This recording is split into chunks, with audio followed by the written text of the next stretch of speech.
I am the Tofu Golem. Please enjoy the video. You'll begin by forcing the iPad keyboard into its floating mode so you can resize it. Tap any text field and then touch the keyboard icon in the bottom right corner. Once the compact floating keyboard appears, position it near the center or bottom of the screen so you have room to manipulate it.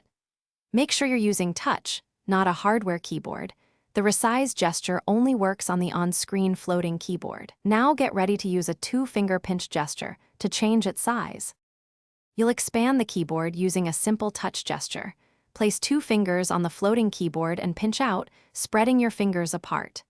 As you pinch out, the keyboard scales up smoothly back toward full size. Pinch in to reverse that. Once expanded, you can drag the keyboard to the edge or center by holding the grab handle and moving it. Make sure to execute firm, deliberate touches. Light taps can fail and require repeating the pinch until the size change registers. Complete the process by pinching the floating keyboard open to the size you want, then release and tap outside the keyboard to resume typing.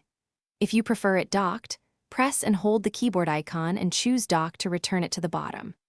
If the pinch gesture doesn't respond, toggle the floating keyboard off and on again, force close the app, or verify your iPad is running a compatible iPad OS version. These steps usually resolve gesture recognition issues quickly. Thanks for watching. Consider subscribing if we helped you today.